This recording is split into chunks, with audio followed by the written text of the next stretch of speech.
WNYC Studios. Note to Self is supported by Enterprise Florida, the official economic development organization for the state of Florida, offering immense opportunities for your business to grow, innovate, and explore. Curious about what Florida could do for your business?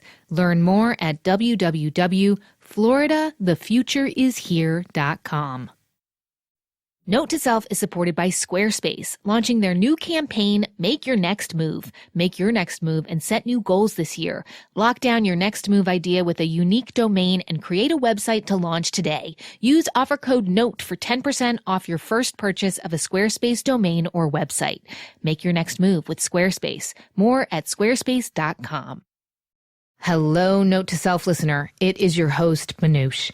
And the reason you're hearing this is because I'm working on a special project for you. Which means that what you're about to hear is an encore episode of Note to Self. A nice way of saying it's a repeat. But hey, we only re-release our absolute favorites. So please enjoy this episode again, or maybe enjoy it for the very first time if you're new to the show. Before we get to that, though, let's talk about you. Yes, you listener. The Note to Self team and I want to make sure that our show helps you rather than overwhelms you. So in the name of information overload, I have a favor to ask. Please take our 3-minute survey online to help us understand how you listen so we can make shows about topics that you truly care about and make it in ways that work for you, so that it works for your schedule, for your habits. Seriously, that is our mission here. Go to notetoselfradio.org. I promise it takes just a few minutes. And I also can't tell you how much your feedback informs how we make Note to Self. And while you're here, please subscribe to Note to Self, because we'll be back with something brand new really soon. From WNYC, I'm Manoush Zomorodi, and this is Note to Self. Everything we do throughout the day is tracked, right? And we know it, and we're okay with it. It's really hard to surprise me anymore. I feel like the internet's desensitized me. The tech show about being human.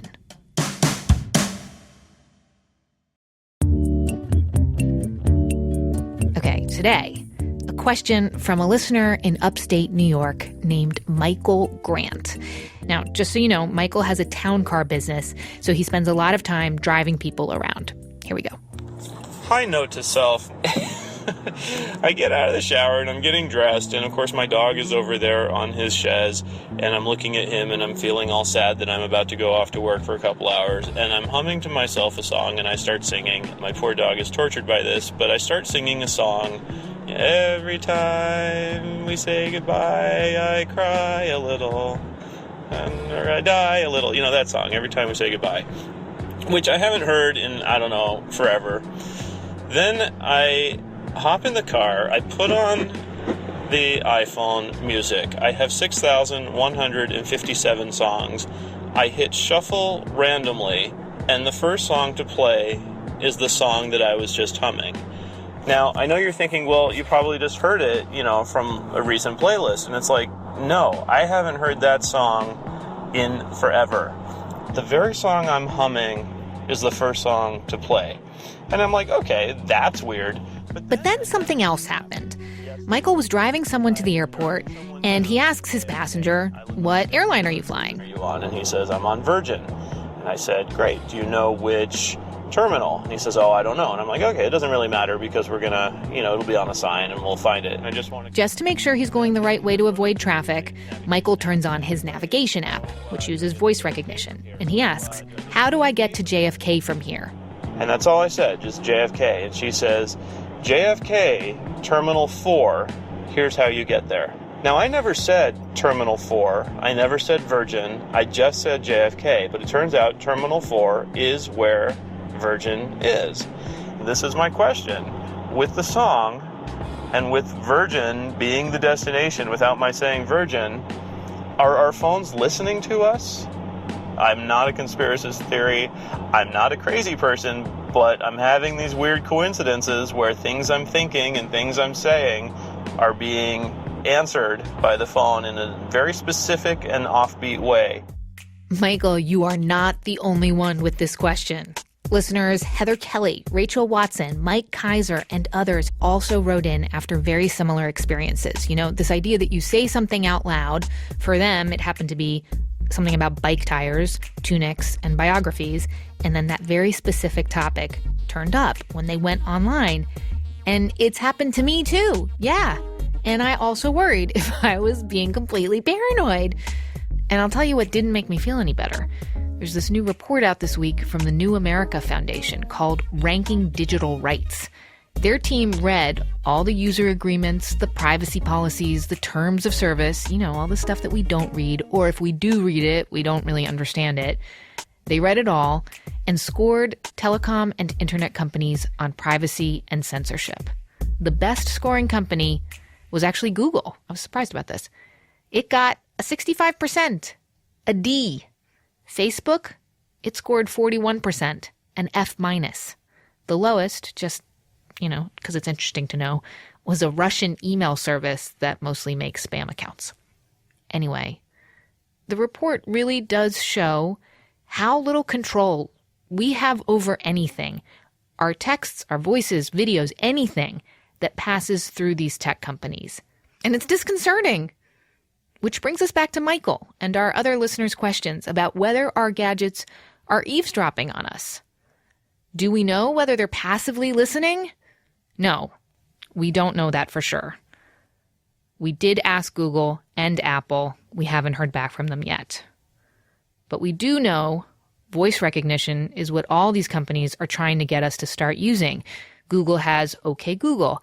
Apple has Siri. Amazon has Echo, this home appliance that listens to you all the time. That's how it works. So as we go along, opting in or opting out of all these technologies, we kind of really need to keep the long game in sight. Well, the guy that we talked to today, the very smart and funny writer Walter Kern, says that if you're not feeling a little paranoid, you're the crazy one these days. Okay, so you know the movie Up in the Air? It was based on one of Walter's books. I work for a company that lends me out to cowards that don't have the courage to sack their own employees, and for good reason. Who are you, man? Because people do crazy stuff when they get fired. That's just a side note. Cool movie. But Walter Kern has also written a lot of very seminal stuff about privacy and technology and surveillance. And he writes about it in a very beautiful and literary way. It's very tangible. His piece is, If You're Not Paranoid, You're Crazy. It's an awesome, beautiful article. You can check it out at theatlantic.com. And Walter had his own weird say it out loud, it comes back at you experience. But his had to do with walnuts. Here's what happened. I had just gotten one of those fitness bands that you link up wirelessly to your phone, and you can get readouts of your sleep the night before, how many steps you've taken, and so on. And part of this app included little health tips, what you should eat, and so on. And I was in the kitchen, and I called to my wife to ask her if we had any walnuts. I wanted to put some in my oatmeal that morning. And she didn't hear me. She was running the faucet in the other room. All of a sudden, in the window for the little fitness tips or the health tips comes, you should eat more walnuts. And it took me aback. And I thought, are these things listening to me? And I started researching the situation, and I realized that it was, first of all, technically possible that they were. Secondly, having been sensitized to the fact that there was a very porous border between my life, my mind, my activities, and what was coming through my devices, I started to see more coincidences, as it were, more walnut moments.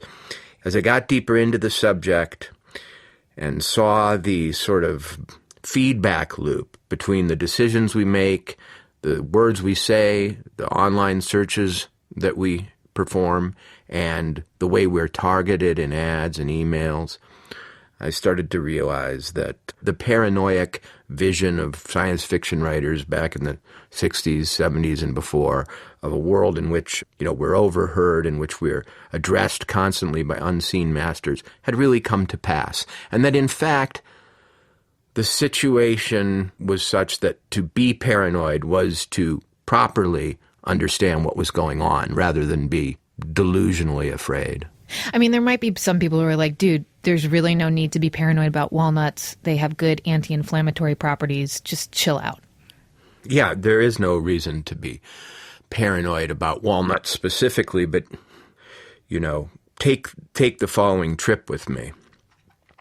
If my internet searches, if my behavior, if the mic on my phone, you know, your phone's often asking you for something called mic permission when you get a new app. You probably don't know what that means. It means it wants the right to listen to you, to turn on your mic and to forward that information to whoever it might be able to sell it to. Imagine that the information you're generating about yourself through all your behavior online and even in the real world, in the case of things that can be overheard by a mic, is being put together, mined, analyzed for clues as to what your future behavior will be, how you might be manipulable when you make decisions. Maybe it's as simple as, how do we sell this guy something? But maybe at another level it's as complex as, is this person congenial to a political platform that we might want to sell him? In other words, you know, the political campaigns go a long way toward analyzing every individual in terms of their preferences and likelihood in voting for a certain candidate. What if the same techniques that are used to recommend you an Amazon book or send you a spam email based on what they know you might be likely to buy are used to influence your political public behavior? They will be. Be certain of it. They are being. Be certain of it. It's all dependent on you being a rather innocent laboratory subject, though. It's interesting to me also that it sort of messes with the social contract. One of the examples that you use is membership, your membership in AA, Alcoholics Anonymous, which is supposed to be confidential, but you were saying that you started to get the sense that maybe the machines knew you were in Alcoholics Anonymous. They absolutely did. Now, Alcoholics Anonymous suggests that we don't advertise our affiliation with it, and I try not to. But I was outed without my consent by my phone, let's put it that way. I made a search of AA meetings looking for the locations in an unfamiliar city, Los Angeles. Once I'd done that, very rapidly I was targeted with ads for rehabs, very sort of pushy, nudgy ads. You know, are you tired of breaking your loved one's heart? Isn't it time you got clean, et cetera, et cetera. And then at a certain point, another thing happened. There was a guy I met in AA where people introduced themselves by their first names. And often you never learn the last names of people you meet at AA. Yeah, right. But you do share phone numbers to use in case you should have a weak moment or you want to give each other support or reach out for support yourself. So I gave a guy my phone number, but I didn't know his name. Then on Facebook, a few days later, his picture shows up as someone I may know. And so Facebook had figured out that we knew each other. And I tried to retrace how this was possible, and I found out that when he entered my phone number in his iPhone, it went to a database that suggested we knew each other, which fed back to Facebook, which led to his picture showing up on my page. You know, so in both these instances, an organization which attempts to be confidential and maintain privacy, and in which that is essential. People aren't going to come to Alcoholics Anonymous if they think it's going to be broadcast or if they think that their problem is going to be widely known. In both these cases, that barrier had been compromised. So we all sort of sense that these things are happening. And I think, you know, like you said, like a lot of us feel that the paranoia must not be warranted, surely. But as we learn, you know, from the things you've been telling us and the things that we start to learn about businesses and Apple and Amazon and all these other companies, some of our paranoia is indeed warranted. And what about the government? That, it seems like people have almost given up on it. Like they're like, yep, the government's listening in. Here's the thing. The title of my piece is If You're Not Paranoid, You're Crazy. And by paranoid, I mean if you are not highly sensitive to the notion that more is going on than you realize, you're crazy. Now, without Edward Snowden, we would not even have the foggiest sense of a whole range of programs that are being aimed at us. Programs like XKeyscore, which can read our keyboard entries remotely. Programs that automatically and remotely turn on our laptop camera to watch us. All these things would be unknown to us if it weren't for this one guy. Well, how much has happened since he came out? How many new techniques, new programs have been started? We have no idea. You have to be paranoid when you know that someone is operating secretly to take an advantage over you, and you have no way into that process, and we don't. And you wanted to see, actually, physically, where the government is keeping a lot of this data. And can you tell me about your trip to Utah? Yeah, so I got it in mind that this privacy issue, this issue of surveillance, is all very abstract. You know, it's in the cloud, literally in the cloud, in the sense that the computing cloud that we see referred to, but never can actually touch, holds a lot of this information. So I drove down to Utah with a friend to the NSA's recently completed multi-billion-dollar data center, the place where it is guessed by those who know a thing or two. They store all the information that is collected by these various programs and will store it for decades to come. It's a very sort of spooky, monolithic set of buildings on a big hillside outside Salt Lake City. And I and this friend at night crept through a snowy field to get as close to it as possible. Why? What could be learned? Only this, that nothing could be learned, that it is opaque, that it is a black box on a hill. But what's amazing about it is that all our information, which we think is almost infinite, can fit in a shockingly small set of buildings. A set of buildings about the size of maybe the Mall of America in Minneapolis can hold the next 5 decades of human internet and technological transactions in its servers. Most of those buildings are simply devoted to cooling the central building where this stuff is kept. So tell me, like, that moment when you're standing there and you see those buildings. You write in your article that you heard something coming in from the distance. Well, one of the old sort of myths of the conspiracy theorist, the paranoid nut, was that there exist these things called black helicopters, dark, monstrous craft used by the government to do who knows what. Of course, we know now because of the bin Laden raid that stealth helicopters do exist, but I'm standing in this field outside this data center at night, and all of a sudden we hear this very faint, very sort of suppressed thwopping sound, thwop, thwop, thwop, and look up, and over us we can sort of see just the barest outline of some sort of craft, and quite distinctly a tiny blinking red light. And here was this, all but invisible helicopter hovering over us, directly over us as we stood on the edge of this thing. I was there in search of metaphors, and I really got one. Here was this invisible craft, barely discernible, probably able to scan the information in the phone inside my pocket. I mean, that technology exists. It's called Stingray. There are fake cell phone towers all over the country and in aircraft that the FBI flies that can sort of pick up cell phone locations and so on. Hey, it's Manoush in the studio here. Just jumping in to say, we actually did an episode about stingrays with Jad Abumrad from Radiolab. Okay, back to Walter.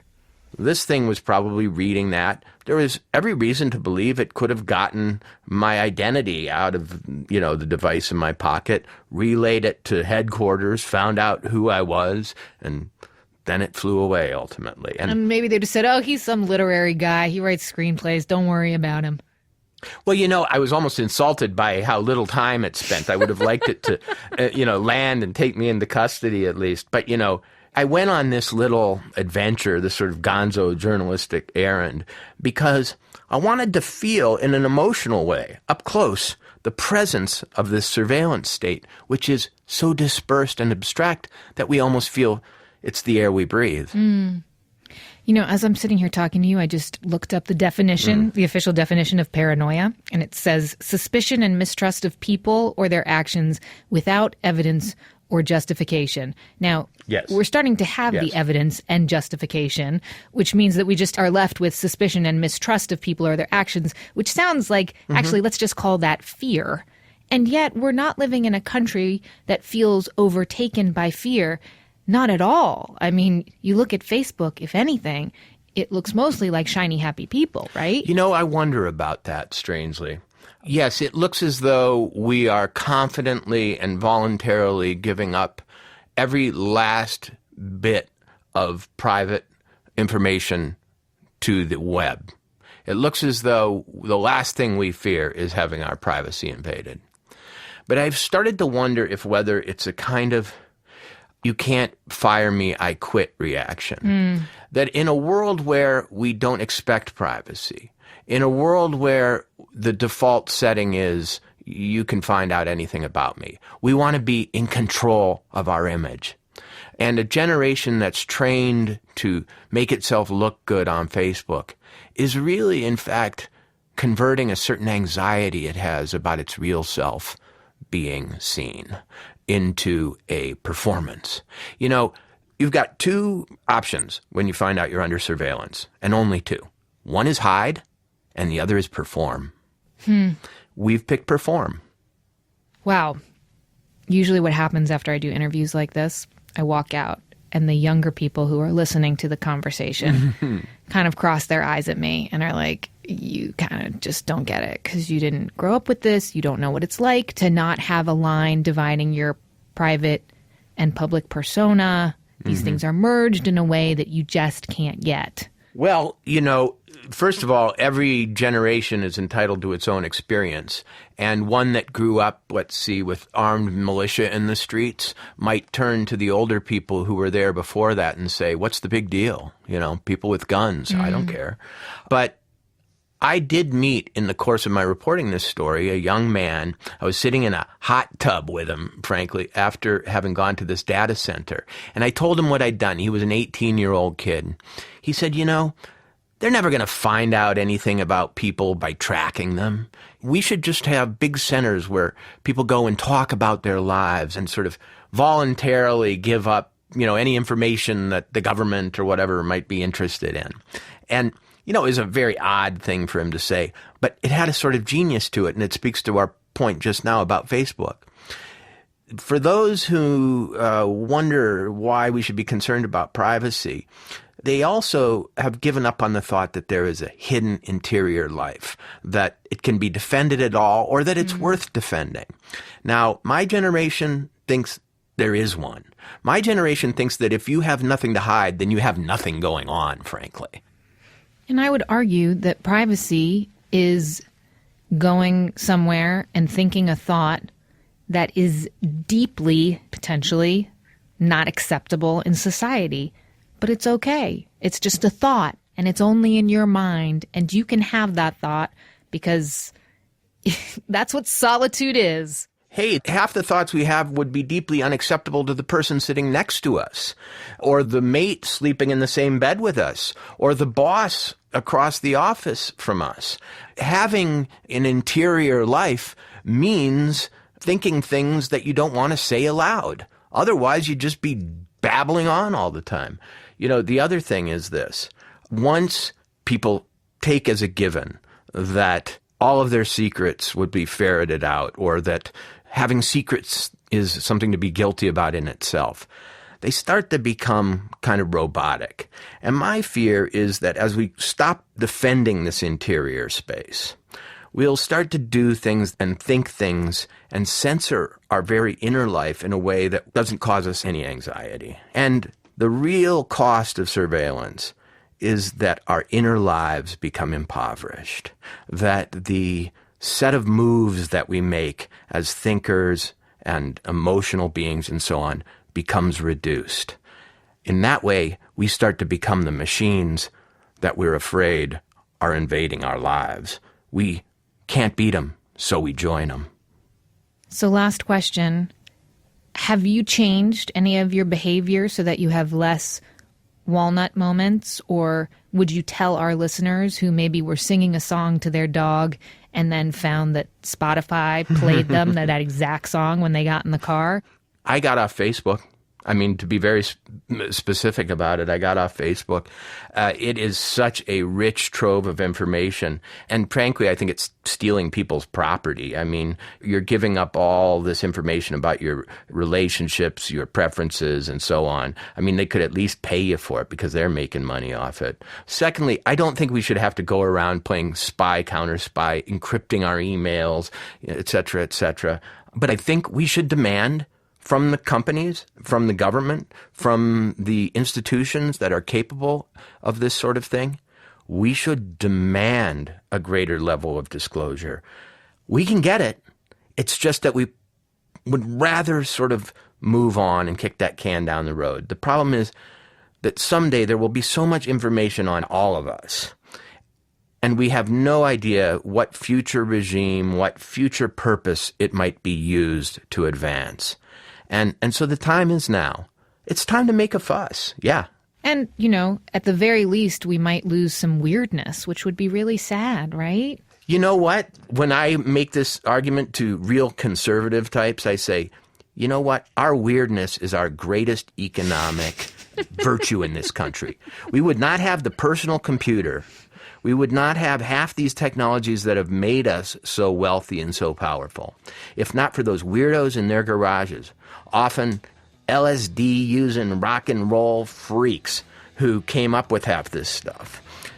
That atmosphere of anything goes creativity is being suppressed by the very technology that was produced by that culture.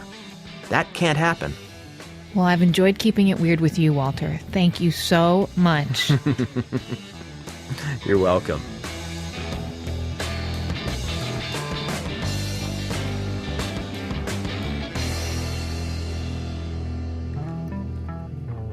Walter Kern's article for The Atlantic is called "If You're Not Paranoid, You're Crazy." It is definitely worth a read. It brings to life subjects that can often seem cold and remote. Hey, it's Manoush again. Thank you so much for listening to this encore episode of Note to Self. You can talk to us anytime by sending us an email or a voice memo at notetoself@wnyc.org. Tell us what you'd like to hear us cover, or just reach out and tell us what's on your mind. We're on Twitter and Facebook at Note to Self. And please check out more episodes on iTunes or wherever you like to listen to podcasts, or at notetoselfradio.org. For now, I'm Manoush Zomorodi, and I'm either home with a fever, trying to unplug, preparing an amazing episode. Talk soon.